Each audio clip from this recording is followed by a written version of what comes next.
Ningún monstruo ha sido destruido con tanta frecuencia como el dragón, el más universal de los monstruos. El dragón es una serpiente con patas y alas que exhala fuego. Significa cosas diferentes para pueblos diferentes. En la antigua China se reverenciaba a los dragones como una fuerza creativa de la naturaleza. Eran un símbolo positivo de la energía de la vida.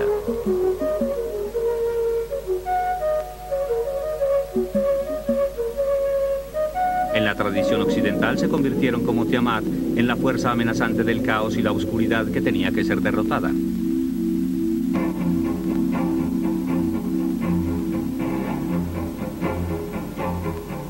San Jorge era un soldado cristiano en el ejército romano en alguna parte del Medio Oriente. Allá se encontró con un pueblo que cada año tenía que ofrendar jóvenes vírgenes a un terrible dragón. Como verdadero héroe, San Jorge se enfrenta al dragón, liberando al pueblo de su yugo.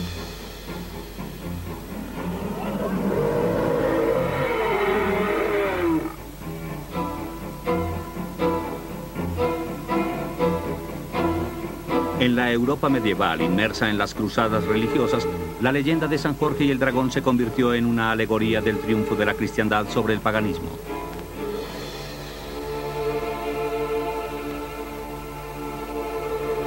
Representaba las esperanzas de Europa para rescatar a Jerusalén de los musulmanes.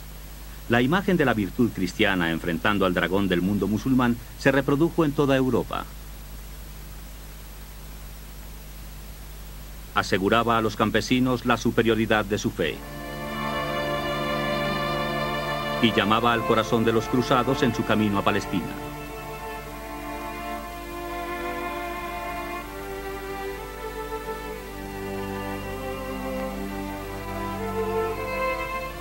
Recordaba a todos que solo Cristo puede salvar a los condenados y paganos del dragón del infierno.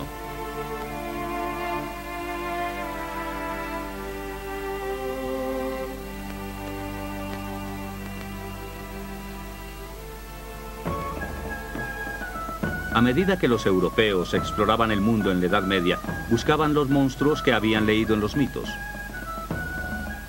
Los exploradores venecianos del siglo XV estaban decididos a viajar alrededor de la Tierra.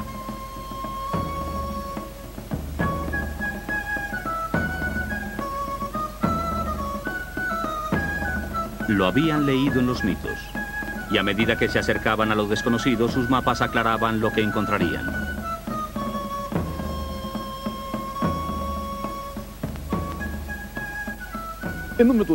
En la Edad Media, la vida se ordenaba verticalmente a lo largo de una gran cadena o escalera de la creación, donde el cielo está en lo alto y la tierra al fondo, con plantas creciendo de ella. Y en algún momento llegó el hombre, y bajo ellos los monos. Y hay un espacio entre ellos potencialmente llenable con monstruosidades.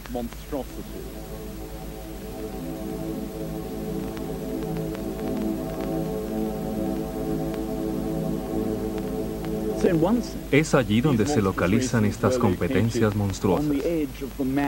Al borde del mapa de la humanidad, en esa clase de recesos oscuros, ninguno de ellos relaciona la cadena entre el hombre y la creación animal. En otro sentido, tienen una localización geográfica más allá del alcance de la exploración, como si hubiesen penetrado en ese tiempo. Cuando Cristóbal Colón se preparaba para zarpar a Occidente en 1492, calculó que el primer suelo que pisaría sería el de la isla de Marco Polo llamada Zipango, en Japón. Nadie, ni él, ni el rey o la reina de España, quienes patrocinaron sus viajes, tenían ninguna razón para imaginar el continente que bloquearía su paso.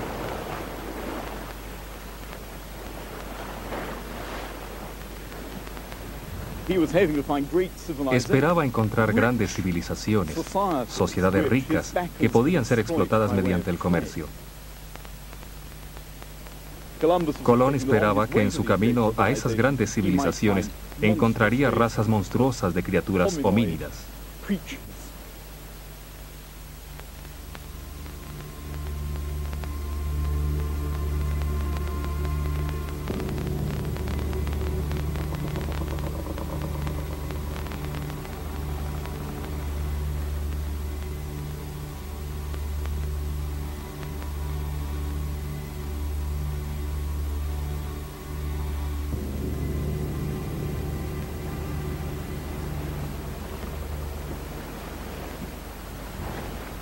América fue una gran decepción. No había grandes civilizaciones ni evidencia de riquezas. Intentaba desesperadamente no decepcionar a sus patrocinadores reales. Los fondos para viajes posteriores dependían de ello. En sus reportes se disculpaba por no haber visto personalmente a los monstruos que poblaban las Indias. Sin embargo, afirmaba que muchos de sus hombres lo habían hecho. Colón también se decepcionó inmensamente con la gente que llamaba indios. No parecían civilizados ni asiáticos. Intentó convencer al rey de que sería productivo hacerlos trabajar para crear las ricas colonias que la corona española deseaba. A medida que la colonización progresaba, estos mismos indios proveerían la fuente de los monstruos de que estaba ansioso el público europeo. Exploradores posteriores reportaron tribus de hombres con cabeza de perro, hombres con cola que vivían en árboles, y las más famosas de todas, tribus de hombres sin cabeza.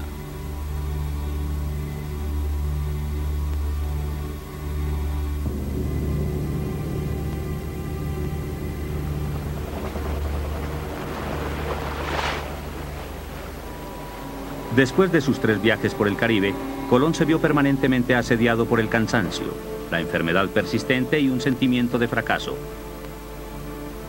Su empresa estaba en ruinas.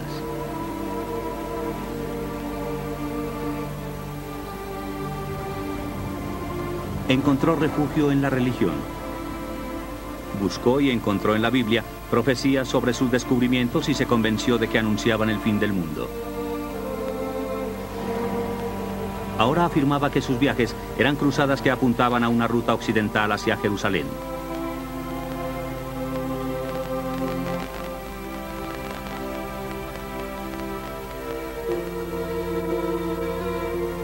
A medida que se aproximaba a la muerte, se vestía como monje franciscano y su mente se llenaba de esperanzas por el próximo reino de Cristo.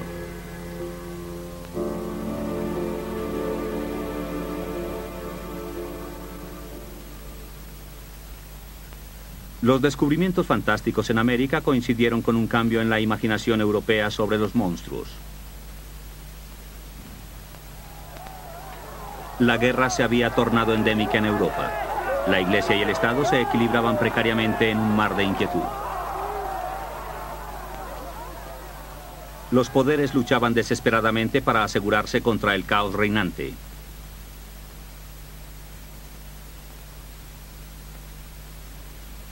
De este temor surgieron nuevos monstruos, no criaturas de tierras primitivas lejanas, sino monstruos aterrorizantes en el corazón de la civilización misma.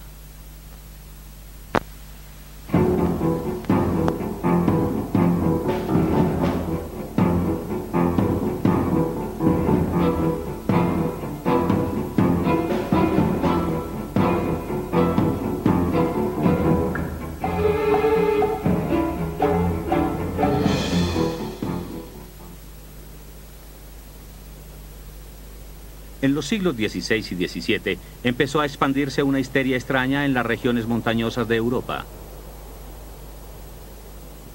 En estos lugares, usualmente plácidos del continente, la gente se convenció de que había monstruos que podían cambiar de humanos a animales. Los lobos andaban sueltos.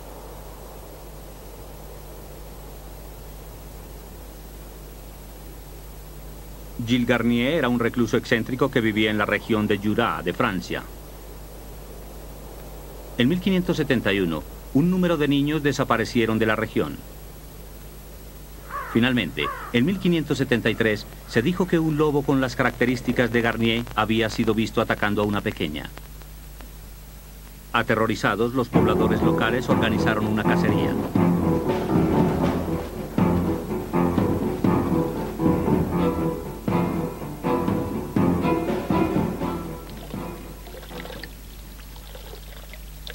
Las leyendas de personas que se convirtieron en lobos son muy antiguas. Se dice que la persona mordida por un lobo se convierte en uno durante la luna llena. A medida que su cuerpo cambia, se ven atacados por un ansia feroz de sangre.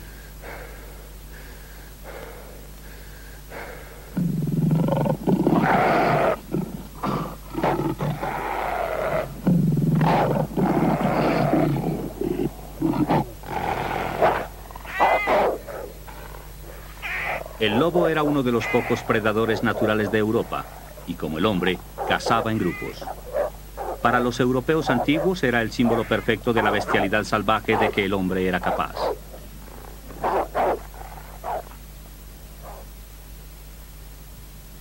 En el siglo XVI, los europeos estaban convencidos de que las personas podían transformarse en lobos.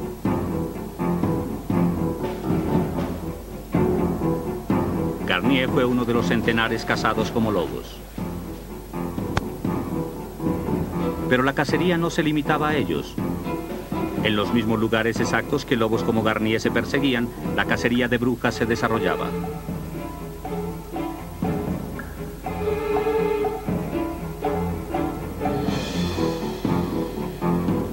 Frecuentemente se ejecutaban lobos y brujas al mismo tiempo. La posibilidad de que los humanos podrían asumir la naturaleza de animales salvajes no siempre fue recibida con terror.